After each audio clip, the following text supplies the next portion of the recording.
anything you want to talk about? Do you want to give them a little sneak peek to GIR? Or? Yeah, actually, so one of the cool things about Cannabis Energy and it being so young is that we've been given opportunities to kind of do our own segments and work on those. I have recently fallen in love with golf, and I use it as a meditation tool. I'm always like, go, go, go, go, go, go, go. And especially when it comes to like sports and, business, any project I'm working on, I kind of Weirdly enough, you got me into golf, and I never thought I'd golf. You know what I mean? There's just so many aspects about it that are super cool that I really didn't anticipate. But one thing I found about golf that I really want to translate to Cannabis Synergy is there's something about, like, on my birthday last year, I played golf with two dudes that were like 60 plus years old that I've never met in my life, that I had 100% from first glance nothing in common with. But ended up playing 18 holes with these guys, and like all those social walls disappeared as soon as we teed off. And I've kind of felt the same thing, had the same realization since I was really young, just smoking weed with random people, that I met. And it's like, I probably would have never talked to this person before, but we just chiefed real quick, and now, we had this crazy conversation, and I'm about to say what's up and show love every time I see this person now. So there's something really, unifying, and just like, I don't know, there's something really powerful, I think, about that. I don't know what you would call it, but that experience of just breaking down those walls. And I'm all about breaking down walls. So if we can do that while smoking a joint out on some golf course, talking about matters, wherever we are, or whatever matters to the person that I'm playing with, like, that to me is the most exciting thing I can think about. So pretty soon here, look out for that. We're going to be mostly focusing in San Diego, but I would love to travel as much as possible and play different courses. If you want us to come through to where you're at and play a course with you and talk about some real shit, then hit us up. Shaggy, you have a place where they can contact you for stuff like that? Yeah, they can contact me at Shagwhelin Bullock on Instagram. Also, I have my link tree I'll have added to this. Would you like to give them your shout out to where to follow you? Yeah, I'm on Instagram at I don't even like likes. That Kanye song, all up on the gram. But yeah, you can hit me up there. That's where I'm most active and where I'll probably respond the best. So perfect. Anything else you want to say to the listeners?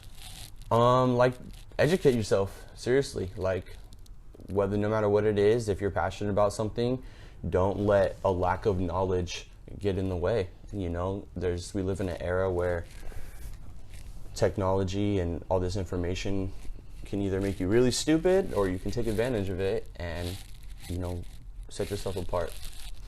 Awesome. Well, thank you, man. Thanks for having me, man. It was awesome. It was great. Yeah. All right, folks. Well, that was Anthony Tagliareni. Again, you can follow him at Instagram at I don't even like likes. And also, don't like my shit. Also, check us out at Cannabis Synergy. He's been my co-host, we're co-hosts together, but we've done the past two segments on Cannabis Synergy. The first one, we were making guacamole, salad dressing, and like lemonade mixed with pineapple juice mocktail, all infused. It was delicious. Yeah, it was fire. And then this past segment, we talked about sleeping in cannabis and different strains and what to look for in the legal market or illegal market, and how to tell which strains would work best for what you're looking for. So that was really great. One thing I would like, last week we talked about the 420 code. And so I would like to go into the next part of that. Again, the 420 code, for any of you that haven't heard, it's the 4 virtues and the 20 rules of thumb of cannabis. Have you? No, I've not heard of this. Yeah, so it's really great. It's just a way for people to, it's almost like a religion, but it's not. It's more just ways to be a nicer person in the cannabis community. Last week we talked about openness and how cannabis just makes you open to new experiences. And also trying cannabis for the first time is open. You're being open to the opportunity to try it. Usually it's being around people you trust, and that's usually the biggest opening. But I love cannabis because it opens you up to new experiences, conversations, new people, and so it's great. And then the 20 rules of thumb, we did share your trees freely. That was that you should share your weed almost as like karma, as you smoke people up, but not expecting to be smoked up, that it just comes to you. And the people that are more likely to smoke people up are the ones that usually get smoked up the most as well. Right. I can just say that from personal experience. I'm always down to blow down with everybody. Like I said before, I'm not going to wait for people to smoke, but if I'm smoking and people around, everybody's smoking. Yeah, I live by that. Take care of your people and they'll take care of you. So the next virtue I would like to talk about, sorry, just lost my place. All right, is honesty. And the 4 virtues are openness, honesty, freedom, and fun. Honesty is the one we'll focus on today. From openness flows honesty. Honesty does not mean confessing you smoke to the cops. Honesty does not mean you are blunt or rude. Honesty means that you live as you are. Honesty means that you do what you know you should. Honesty means that you are honest, not with others, but with yourself. And I can honestly tell you, I am one of the most honest people. I'm true to myself every day. It doesn't matter if you're my boss, if you're my friend, if you're my dad, if you're somebody I just met, you're going to see Shaggy as Shaggy. I don't BS with anybody. You're going to love me if you love me. You're going to hate me if you hate me. I'm very kind. I'm never rude to people, but I'm going to tell you how it is. I'm going to tell you how I feel. And I'll be there for you, but you're going to get me as me. And that's one thing I want to say. I've never been happier than embracing what I was supposed to become or what I want to become. I've always said that my dream is to be the Mr. Rogers of cannabis. And what that means is I want to educate the world. Mr. Rogers, he would introduce himself to you. I mean, just stories from what I'm hearing in the movies. But he would get to know you and not just, oh, hey, how's it going? I'm Mr. Rogers, blah, blah. He would step off and have conversations with you and remember your birthdays and message you and check up on your family. And like when he talked, he wasn't just talking to, oh, nice chat. Like he actually cared. And that's one thing I really try to do is when I'm talking to somebody, I care about our conversations. I care about the people I talk to. And so you're not just, I don't like just BS, just quick talk, just for talk. Like if you want to talk, let's have a conversation. Let's get to know people. And I think that's one thing that can really happen with cannabis is Shaggy. I do dress like the character a lot and look like him. It's short for Shagwhelin. But Shaggy, I think, can relate to characters from older generation that watch Scooby-Doo to there's a new movie coming out.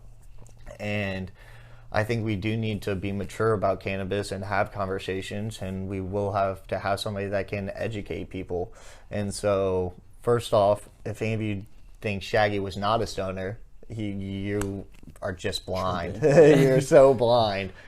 Just to give you a couple reasons, he was my first just relation to cannabis.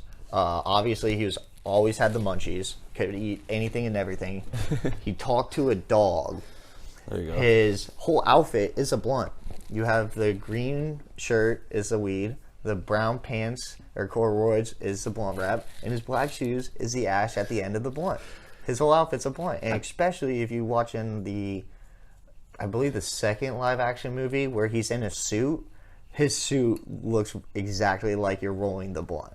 I never noticed that until you pointed that out. Yeah, I'll have to show you. It's crazy. And then also his first love in the live action movie is Mary Jane.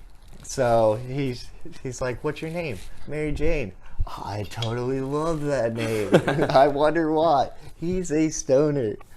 But what I love about him is not only his relation to cannabis, but he was loyal to a fault. He did anything and everything to the gang. Even when the gang tried to break up and the Mystery Squad tried to break up, he was always loyal to them and wanted to bring them back. Scooby's always by his side, and even though he was a scaredy cat, which that's one thing I'm not, in the scariest moments for him, he would embrace that fear to save his friends.